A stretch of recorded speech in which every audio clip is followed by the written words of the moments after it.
ചേച്ചി, ഞാനൊരു കാര്യം പറഞ്ഞാ വിഷമാവോ? ആദ്യം നീ കാര്യം പറ. അതെ, ഈ സുനിൽ എന്താ കല്യാണം കഴിക്കാത്തെ? ഇത് എത്ര പ്രാവശ്യം നിന്നോട് ഞാൻ പറഞ്ഞിട്ടുണ്ട്. അവന് സമയമാകുമ്പോൾ അവൻ തന്നെ ഇങ്ങോട്ട് പറയാന്നാ പറഞ്ഞത്. നിർബന്ധിക്കുന്നതിനൊക്കെ ഒരു പരിധിയില്ലേ? അല്ലേ ചേച്ചി, ആൾക്കാർ അതും ഇതുമൊക്കെ പറഞ്ഞപ്പോ ഞാൻ വിശ്വസിച്ചില്ല. പക്ഷേ ഇപ്പൊ ഞാനത് നേരിട്ട് കണ്ടു. നീ എന്താ കണ്ടത്? തെളിച്ചു പറ. ഞാൻ ഇന്നലെ ടൗണിൽ വെച്ച് സുനിലിനെ കണ്ടു. ഓ, ഇതാണോ ഇത്ര വലിയ കാര്യം? അങ്ങനല്ല, സുനില് മാത്രാണെ കുഴപ്പമില്ലായിരുന്നു. കൂടെ 7-8 വയസ്സുള്ള ചെറിയൊരു ആൺകൊച്ചും. സുനിൽ ആ കൊച്ചിന് ഉടുപ്പ് മേടിച്ചു കൊടുക്കണു, ചെരുപ്പ് മേടിച്ചു കൊടുക്കണു. ഒറ്റ നോട്ടത്തിൽ തന്നെ അറിയാം അത് സുനിലിന്റെയാ.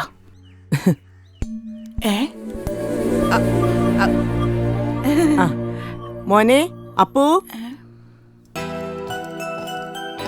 എന്താ അമ്മൂമ്മേ? ഇങ്ങോട്ട് വാ മോനെ, മാളു ആന്റിക്ക് കാണണമെന്ന്. എന്താ ആന്റി? മോൻ പോയി പഠിച്ചോട്ടോ. അപ്പൊ ചേച്ചിയും കൂടെ അറിഞ്ഞിട്ടാ ഇത്? ഈ കുട്ടി സുനിലിന്റെ ആരാ? അവനിപ്പോ അച്ഛനും അമ്മയും അമ്മൂമ്മയും ഒക്കെ ഞങ്ങളാ.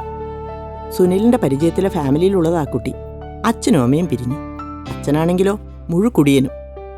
അപ്പുവിനെ ചിൽഡ്രൻസ് ഹോമിലാക്കി അവന്റെ അമ്മ ദുബായില് വീട്ടുജോലിക്ക് പോയി. അല്ല, അപ്പൊ ഈ കൊച്ചി എങ്ങനെയാ ഇവിടെ? വേണമെങ്കിൽ അപ്പുവിന് ചിൽഡ്രൻസ് ഹോമിൽ തന്നെ വളരായിരുന്നു. പക്ഷേ സുനിൽ അപ്പുവിനെ അവിടെ നിന്ന് ഇങ്ങോട്ട് കൂട്ടിക്കൊണ്ടുവന്നു. ഇപ്പോ സുനിലിനെല്ലാം അവനാ.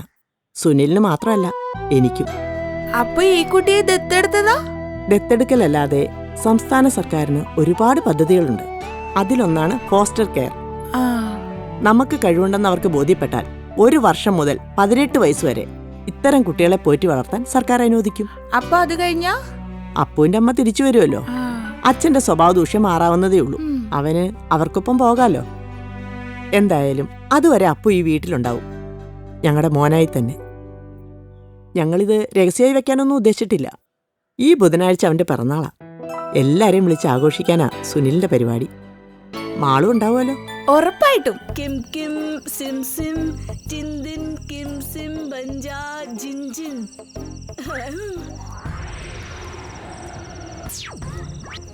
അമ്മേ, അപ്പൂസ് എന്തെങ്കിലും കഴിച്ചോ? അവൻ നേരത്തെ കഴിച്ചു. അപ്പൂടെ എല്ലാരുമായിട്ട് കൂട്ടായി.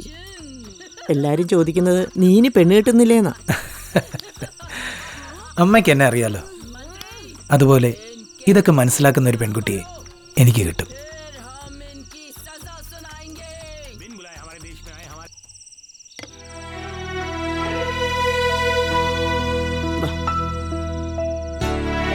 ഓ,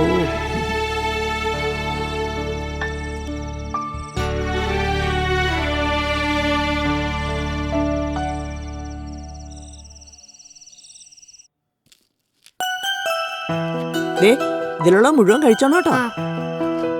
അല്ല, ഇതുവരെ യൂണിഫോം ഇട്ടില്ലേ? ഇന്നെന്റെ ബർത്ത്ഡേ അല്ലേ, യൂണിഫോം വേണ്ടല്ലോ. അപ്പൂസേ, ദേ ഇതാ ചോക്ലേറ്റ്സ്. മിസ്സിനും എല്ലാ കൂട്ടുകാർക്കും കൊടുക്കണം.